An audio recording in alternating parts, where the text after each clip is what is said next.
Welcome to ClipNotes. The Child's Play franchise, or as broader audiences know it, the Chucky movies, is made up of 7 films that are more or less in 3 little groups. First, there's the original trilogy, which is dark, violent, has a single protagonist, and is more or less the same story 3 times. And then there's the jokey dip, Bride and Seed, which are basically action comedies that take the story in new directions. And finally, the Renaissance, I guess? Because Curse and Cult are dark, disturbing, and it takes the story in new directions but maintain a single protagonist again. So maybe you want to watch the first movie, ClipNote your way through 2 and 5, and then finish with a set of films that are progressive and still dark. Or ClipNote the whole thing to prepare yourself for the oncoming Chucky TV show. Or maybe you just want to skip the 2 silly ones. Timestamps are in the description if you want to skip around, so let's get started. Child's Play is a classic slasher horror film directed by Tom Holland, but not that Tom Holland, this Tom Holland. And it is written by him, along with Don Mancini and John Laffey. Charles Lee Ray, or Chucky, later known as Grima Wormtongue, hey, look at that, is the Lakeshore Strangler, an impeccably dressed serial killer who is suddenly gunned down by police and in a fit of desperation does a voodoo spell to transfer his soul into a children's toy. It requires the repetition of some French words and some big 80s spooky clouds, but it works. Being on location of a crime scene, the doll is picked up by the homeless and sold to a struggling single mother who gifts it to her son, Andy Barkley. Chucky spends the bulk of the film pretending to be a normal doll, killing anyone who discovers his secret, and manipulating Andy into doing things for him, and eventually escapes on his own so he can visit the man who taught him the original voodoo spell. See, Chucky was only a light voodoo hobbyist, and only now understands that it's for real. He even uses a voodoo doll to murder the guy after finding out the only way he can get his soul out of the doll and into a human is with the same spell, but it has to be the first person he revealed himself to. And if he doesn't do it in time, he will remain a doll forever. So, Chucky goes after Andy, who everyone thinks is lying and going crazy until Chucky kills enough people. And eventually some adults get involved and learn that they need to kill Chucky's heart to stop him. And it gets kinda gruesome. Chucky is shot multiple times, dismembered, burned alive, and finally shot in the heart. This movie has a few down-to-earth characters, a light peppering of voodoo fantasy, which aside from the one spell is totally abandoned in the series. Just like many of the classic 80s slasher films, this movie has a restrained premise that intended to provide commentary on the human condition while giving you a reason to be scared of something seemingly innocuous, like the beach, or camping, or going to sleep. The kid protagonist is surprisingly good and relatable, except for the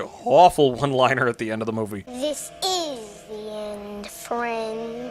And it's not the end, because 2 years later, Child's Play 2 is the same movie but a little bit later, and now it's directed by John Laffey and still written by Don Mancini. And this film picks up with great continuity. The doll looks exactly the same, and the murders have become an urban legend, which has kinda hurt the Good Guy Doll Company, and put Andy in foster care with his mother in a hospital, but not like Sarah Connor hospitalized, more like we'll never see her again, forget she ever existed hospitalized. So in an effort to win the public's trust again, the company weirdly acquired the possessed doll, refurbished it, somehow missing that it had internal organs, and once the eyes go in, he wakes up. Was it the completion of rebuilding the doll? Was it the electricity shortage that woke him up? I don't know. So Andy gets a new foster family, and then Chucky goes after Andy, who everyone thinks is lying and going crazy until Chucky kills enough people. Then his new foster sister, Kyle, gets involved, and they end up in the Good Guy factory for the final showdown where Chucky is dismembered, covered in melted plastic, and then they just blow his head up and leave. The story's a little more complex with more characters. I mean, who are these people? Why are these people? Chucky ends up killing for absolutely no reason instead of vengeance or to hide his identity. It's tonally similar, but a little more light and easy. With the effects and words from the ritual being exactly the same, the doll's appearance getting no updates, and it's just overall a solid continuation of the story. There's just nothing new. It's just what happens next. What happens next? Child's Play 3 is yet another slasher horror film, but this time directed by Jack Bender, just some TV guy who swooped in, but Don Mancini is still writing. Let's see how that works out. So the company just took Chucky's goop and they poured it into a big goop puddle and they just made him again. He's not complete, but he wakes up. So much for eyeballs and electricity. It's 8 years later, but not actual 8 years later, because this movie came out less than a year after part 2. So Andy is suddenly a teenager, and he's been put in military school, which is exactly where Chucky gets himself so that he can try to possess Andy again. But as soon as he gets there, he realizes he has a new body now, now, and he needs to possess a different person who he first revealed himself to. New body, same material though. Is he right about this? I don't know. But man, they are consistent with this ritual. And then, oh, what happens? Oh, Chucky goes after Tyler and Andy, who everyone thinks is lying and going crazy until Chucky kills enough people. There's this one cool scene where the kids are playing war games and Chucky is manipulating them via walkie-talkie. That's different, but yeah. Some other students get involved and they end up at a county fair for the final showdown where Chucky gets his face sliced off and then he's shredded by a big fan. Yeah, that ought to do it. That's it. I mean, it's 8 years later for no reason other than to make Andy older, but then there's a kid involved again anyway. Chucky's used for a couple of laughs a few times, but overall it's the same movie again. I mean, if he has no reason to track down Andy, the plot could have been different, but the repetitive storyline of these movies makes sense in a world where it took some effort to obtain a home video and the sequels came out only every couple of years. Now in the age of the binge watch, it's kinda pointless and doesn't go anywhere. So let's go somewhere! Child's Play 4? Nope. This is just Bride of Chucky. Bride of Chucky is a goofy, massively 90s action comedy still written by Don Mancini but directed by Hong Kong action comedy director Ronnie Yu. Now it's actually been 8 years in the real world, so has it been 1 year or 8 years since the last movie? It doesn't matter! And instead of kicking off with Andy, we got Tiffany Valentine, Chucky's former girlfriend, fellow serial killer, white trash goth bombshell, who obtains the remains of the shredded Chucky doll and puts him back together herself, giving Chucky his first visual upgrade and does a slightly different version of the ritual? Did this even bring him back or was it just putting him together that did it? And we take the hard left turn. Who the fuck are these people and why are we being introduced to them? Well, it's so that 30 minutes into the movie they can finally get involved in the story, and the story is Chucky and Tiffany fight and they make up a lot, and part of that involves him killing her and transferring her soul into a girl doll, then manipulating these teenagers into transporting the dolls to Chucky's grave so that he can use this amulet to transfer themselves into new human bodies. This time he doesn't even need a first revealed to human because there is an amulet that can do it on command, and Chucky was wearing it when he died, except he wasn't, and Charles Lee Ray wasn't that into or aware of voodoo. But now he's an amulet wearing expert, sure. Chucky and Tiffany go after the amulet with these teenagers who everyone thinks is lying and going crazy until Chucky and Tiffany kill enough people. Cops get involved and Chucky is stabbed, shot a few times. Not only would this not kill him, it wouldn't even knock him out for very long. Tiffany, on the other hand, is burned alive, doesn't die, and gives birth to a toothy hellspawn. That's it. This was a big genre shift away from slasher to comedy action, complete with explosions, pop culture references, lovable villains, chases, rock music, shitty props, bad acting, Pooh, something really stinks in here. and short-sighted retcons, which isn't a good continuation, but I guess it's a good action comedy. Did someone say action comedy? Seed of Chucky is a parody film in which longtime writer Don Mancini finally dethroned enough directors that for the first time he's in the big seat, and what did he do with all that power? So Chucky and Tiffany's baby was picked up by a crappy British ventriloquist who abused the poor nameless doll. And not just nameless, he has no knowledge of his roots until he sees Chucky and Tiffany on the news because somehow a movie is being made about Chucky and Tiffany with totally new but identical dolls. I don't know about this. And this premise lets them bring back Jennifer Tilly, I guess because they realized that part of her appeal was visual, and she plays herself, an actress meant to play Tiffany in the movie that they're making. And then Redman, who is a rapper nobody remembers, is making a Bible movie. And the most disappointing thing about this series 5 movies in is that the voodoo aspect is just a bump in the road on the way to get Chucky talking again, rather than being expanded on. Just contradict it and leave it behind, because all of a sudden the amulet has writing on the back of it, so just anyone can read it and do a soul transfer. Even though the original Chucky of 4 films was merely shot one time and left in an open grave in Jersey, only a few feet away from Tiffany, who also was not dead, just reading this amulet transfer their souls into these new bodies because someone read the back of it near similar looking dolls. Then when Chucky's kid reveals they have no gender or genitalia, the story is focused on the new parents vowing to take over Redman and Jennifer's babies, and then go straight while their kid tries to decide on a gender, choosing between the identities of Glenn or Glenda. That's another pop culture reference. They kill a bunch of people and Chucky has this revelation that he'd rather stay a doll, though his reasoning makes no sense when he says that becoming a human is too complicated, even though that's a problem only a possessed doll would have.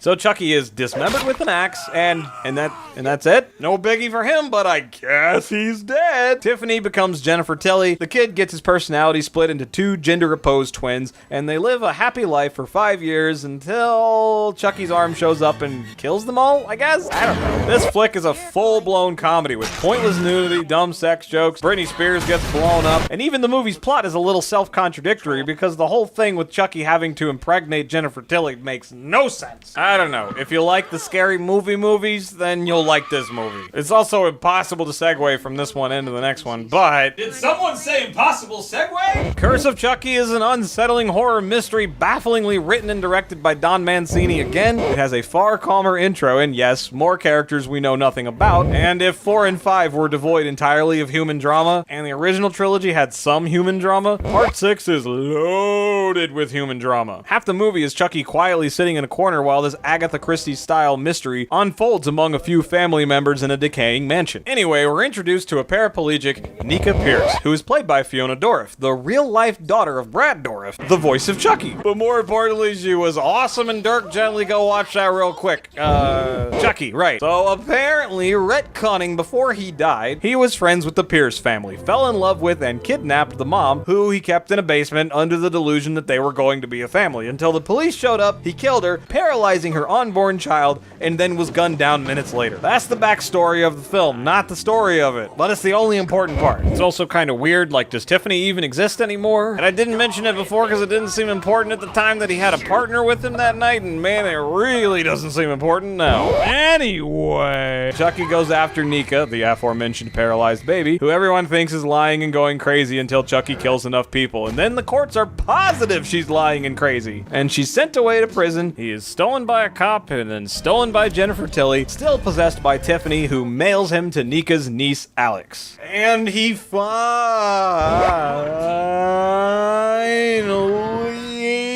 manages to get his soul into a human body. It kind of marks a renaissance in the franchise, as it doesn't really return to its slasher roots, but it goes in a new horror film direction. And even though this dark, disturbing horror film has its own tone and is a totally new storyline, all of that is picked up and continued in the next film. Cult of Chucky is a continuation of Curse of Chucky. It's written and directed by Don Mancini again, who actually seems like he's building something new, but keeps his eye on that old stuff. See, because this starts off with old Andy Barclay, and not that Andy, who just can't get through a date without his past coming back to haunt him. Speaking of haunted, Andy has Chucky's disembodied head chained to a block of wood back home. This is not explained in this movie at all. So, wait. Okay, back in Part 6, after he possessed Alex, there was a post-credits scene of him being mailed to Andy, who was ready for him and shot him in the face. Meanwhile, Nika is locked up in a minimal security, hyper-stylized asylum, and she's convinced that she did commit the murders. The shrink has a Chucky doll, and the good guy voice is different for the first time after 6 films. Hi, I'm Chucky, and I'm your friend to the end. I like to be hugged. I like to be hugged. Hi, I'm Chucky. Wanna play? And then Tiffany, using her real name, no longer posing as Jennifer Tilly, and showing no signs of remorse for her 2 children, who I guess were murdered by Chucky off camera? Where was I? Oh, she just shows up with another good guy doll and says that she was Alex's caretaker, and that Alex is now dead. This being Nika's only living relative, it's pretty upsetting to her, along with the growing number of good guy dolls around her in an insane asylum. And, well, Chucky found a new spell that lets him transfer his soul into multiple bodies and multiple dolls. And wouldn't you know it, it's the same 4 words as the spell in every movie, with an increased lack of interesting visuals. So anyway, Chucky kills a bunch of people, Andy shows up to save the day but just gets himself locked up, and Nika gets possessed with Chucky's soul and just leaves with Tiffany. That's the end of the whole franchise. Oh, but then there's a post-credit scene. Andy's foster sister Kyle shows up out of nowhere and tortures Chucky's head because Andy sent her? Andy sent me. Sure. And that's the end of the Child's Play movie franchise. It was also rebooted a few years later, but in that he was just a badly programmed robot that killed people. So now the original storyline is set to be picked up as a TV series with Brad and Jennifer. This series did plenty of genre shifts, repeats, expansions, contradictions, and a few character sidesteps, which is all weird since it had the same writer all the way through and the same director for half the films. We never see what happened with the teen survivors from Part 4, nor do we hear from Tyler or the other military school kids who survived Part 3. We just have to assume that the Tilly twins were murdered, and the original Chucky, who lasted 4 films, was just abandoned for this movie prop that's going on a killing spree. It's kind of a mess, but it seems like aside from a few players being picked up along the way, the main narrative currently is the one started with Curse of Chucky. But who knows where the franchise will go from here.